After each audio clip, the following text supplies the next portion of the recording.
Kaleessaa jechuudha. Madaamii kiyyaa bilbilee gaafi kottuu gorojii hojjechuu hin danda'u na dhukkubaa jira hin jedheen jechuudha. Sana booddee namichaaf hin bilbilaa qoonaan jette bilbiltee fi sana booddee viidiyoo banii naan jedhan qoricha sii kennamutu jira mana keessa naan jedhan achumaan isheedhaan banee jechuudha. Qoricha isaanii hin beektu jechuudha. Kaartooniidhaan jechuudha. Manatti naqamee kan inni jiru kinoo isaanis akka fayyadaman kinoo kanatti naqatanii jiru. Kun muluusaa qoricha jechuudha hin beektu. Shamarran biyya Arabaa jiraatan jechuudha. Akkamitti akka isaan qoricha fayyadaman jechuudha. Inni kun kan isaan fayyadaman malee kaartooniidhaan baay'ateeti jechuudha. Mana keessa kan jirani Ashama harka fuuni hordoftoonni chaanaalii kiyyaa akkam jirtu nagaa keessanii hannagaadha rabbiin galannaa ta'u isinis nagaa akka taatan abdiin qaba. Harri jechuudha viidiyoo kana namoonni baay'een of eeggannoo akka godhataniif jechuudha. Wanta itti fayyadame wanta arge tokko yeroo hundumayyuu sinii yaadachisa jechuudha. Maaliif wanta ofii kiyyaaf akkanarratti ta'u hin barbaanne wanta ofii kiyyaa hin barbaanne wanta kanaaf gaarii natti fakkaate isiniif dabarse jechuudha. Kanaaf isin fayyada jechuudha. Ani jalqaba duraa jechuudha gaafan biyya kiyyarraa ba'ee dhufu na dhukkuba jedhee mataas haa ta'u qoricha natti kennan hunduma isaayyuu jechuudha. Qoricha kan mataas haa ta'u jechuudha kiniini hin jira jechuudha. Banadoolii kan jedhamu fudhadhu jennaan waa yeroo jedhamu irra ilaalu jechuudha. Ispaardii yoom ta'e yoom oomishamee yoom immoo irraa xumurama inni jedhu keessa kun jiru jechuudha. Waan hin arge hunda waan isaan naa kennanii hunda fudhadha jechuudha. Yeroo tokko tokko mataan illee nu dhukkubuu danda'a. Yeroo tokko jechuudha haala jijjiirama qilleensarraan illee ka'ee mataan keenya illee nu dhukkubuutii danda'a jechuudha. Kanarraan kan hafe yeroo hojii hojjechuu dadhabnee qoricha nuu kennan yookiin immoo na dhukkuba jennee hin himanna jechuudha. Yookiin akka boqonnaa nuun jedhaniif yookiin immoo qoricha akka nuu kennaniif jechuudha. Isaan garuu qorichuma mana keessaa qaban jechuudha. Akkuma waan dooktorii ta'anii waanuma argan qoricha bibbitatanii mana keessaa fayyadamu. Isaan yoo rafanis yoo ka'anis qoricha malee deemuu hin danda'an jechuudha. Waaqayyoof galannaa ta'u jechuudha. Dhugaa rabbiin fayyaa nuuf kenneera. Humna keenyan bulla garuu fayyaan keenya guutuudha jechuudha. Waaqayyo yeroo hundumayyuu nu wajjin jira siniin jedha dhugaa dubbachuu fi waanuma argan nutti kennu jechuudha. Duraan baay'ee jechuudha waan isaan nutti kennan fudhadhaa. Sana booddee jechuudha kiniini inni kan mataa jechuudha banadooliin jechuudha.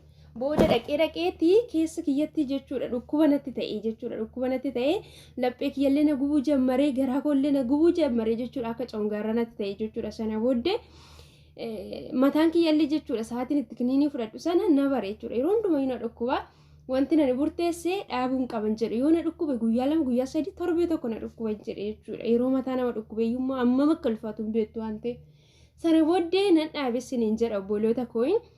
Erga sana jechuudha asiqii kana immoo maal gochuu jalqabee qoricha isaanii kana jechuudha. Yeroo hundumayyuu yeroo isaan naaf kennan jechuudha. Sa'aatii isaaniirra ilaala jechuudha. Amma qoricha kana naaf kennan kalee jechuudha. Kana liqibsinaan jedhan kana lamaasaa liqibsinaan jedhanii nu fuulduratti hin liqibsinaan jedhan hamma miti yeroo irra fuul liqibsa jedheen didee jechuudha. Sa'aatiirra ilaalee kuni ji'a 12ffaa keessa jechuudha kan irraa ba'ee ismaaniyyuu jechuudha ilaala kiniinii horiiti jechuudha kan inni fakkaatu. Argaa jirtu miti kana lamaasaa liqibsinaan jedhanii yeroo irra darbeera kana odoo liqibsee amma dhukkuba natti ta'uu danda'a malee uumaan fayyaduu hin danda'u jechuudha. Kanaaf isaan liqibsite na se'an jechuudha. Aarii sanaan irraa ka'ee jechuudha wanti na dhukkubaa jiruyyuu kinoo isa kanas jedhanii isa kana bichaa liqibsee jechuudha. Inni kun yeroo isaa ganaadha waan ta'eef jechuudha. Ganaa yeroo dheeratu hafe waan ta'eef isiniin jedha.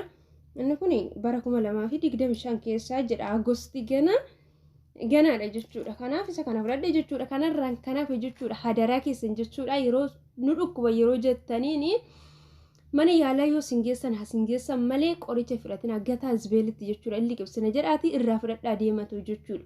Malee dhukkuba ofitti hin dabalina hadaraa keessan jechuudha. Yeroo baay'ee jechuudha ani mataa sona dhukkube gara biraayyuu na dhukkube gamte yoo ta'e malee inni maddu jechuudha. Sababni isaayyuu qoricha mana keessaa namatti gurguru jechuudha. Jarri malee mana yaalaa akka arganitti siniin geessan siniin jedha obboloota kooyi waaqayyo sinaa heegu siniin jedha. Qorichi nuti callisnee dhukkuba fakkeenyaa fi dhukkubni nuti dhukkubaa jiru keessa keenyatii fi daawwan nuti fudhachaa jirru kuniyyuu kan walii ta'uu dhiisuu danda'a jechuudha. Isaan yaada jedhu waan ta'eef iyyuu jechuudha. Kan walii miti waan ta'eef inni iyyuu mataa isaatiin dhukkuba nuti ta'uu danda'a jechuudha obboloota kooyi.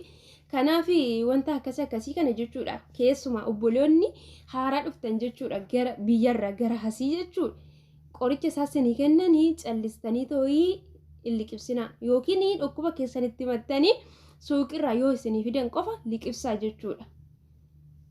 koo anaanii kan na eegaa ture rabbiidha malee isa kanachuudha yaadadheerra laalatiin turre kan akka qibaatii jira mitiree zayitii rifeensaa jechuudha. Akkasuma immoo wantoonni nyaatamanillee irra hedduu isaanii jebinee minaamina jechuudha. Wantoonni biyya harabaa kanatti fayyadamanii hundumti isaayyuu haalarraa jechuudha kamsaamsamee ta'uu fidamu jechuudha. Hunqulaalii dabalatee jechuudha yeroo itti ispaardii ta'uu fi yeroo itti fayyadu qaba jechuudha. Kanaaf iyyuu yeroo hundumayyuu jechuudha of eeggannoo sin qabdanii wanti kamiyyuu yoo ta'e irra isaatti barreeffamee jira waan ta'eef yeroo isaa ilaala jechuudha. Cal jettanii ta'uu fudhatina jechuudha. Dhukkuba isinitti ta'uu danda'a waan ta'eef duraan dursaatoo ilaalaa isiniin jedha. Qorichi mana isaanii keessatti argamu immoo irra caalasaa dhugaa waaqayyoo dubbachuudhaaf ispaardidha jechuudha. Isaan garuu isa kana hin ilaalan jechuudha.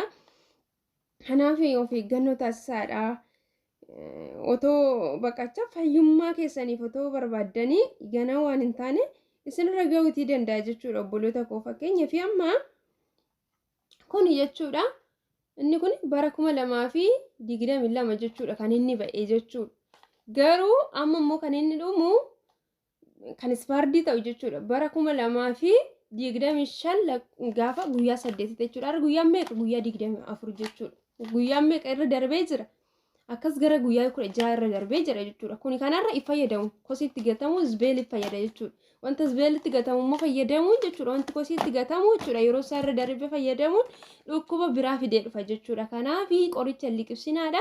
Yoo dirqama isinitti ta'eyyuu irraa fudhatu jechuudha. Gataatoo liqibseera jedhaanii yoo isinitti furuu baate mana yaalatti akka isin geessan godha malee hin liqibsinaa isiniin jedha. Kun wanta ofii kiyyaaf itti gargaaramaa itti fayyadamaa jirudha jechuudha. Wanta ofii kiyyaa godheen isinitti hime kana isiniin jedha obboloota koo. Rabbi nagaan sin baase nagaan deebisee sin galchuu ama sin arginii biyya namaa keessatti boqodhuun hin jiru hojjedhu bichaatu jira siniin jedha. Waaqayyo sin haa eegu dhugaa dubbachuuf baay'ee ulfaata siniin jedha. Haadha keessan bira hoo jiraatte sinoo dhukkube boqodhu siniin jechuu danda'u. Mana keessan keessa hoo jiraatte yeroo bakka dadhabdanitti boqochuuti dandeessu. Mana namaa keessatti garuu akkasuma jechuudha. Inni sun achii si waama, inni kun asii si waama, achi dhaqi as dhaqi. Dhukkubni garuu tokkuma jechuudha. Yeroo ofii isaaniitti dhukkubsatan malee kan nama biraa namaaf hubachuuti hin danda'an isiniin jedha. Waaqayyo sin haa eegu. Dhukkubarraa immoo akka hafuu dandeessanitti nyaata keessan seeraan nyaadhaa isiniin jedha. Wanta argattan hojjetadhaati isiniin jedha. Turtii gaarii naaf qabaadha abbaa.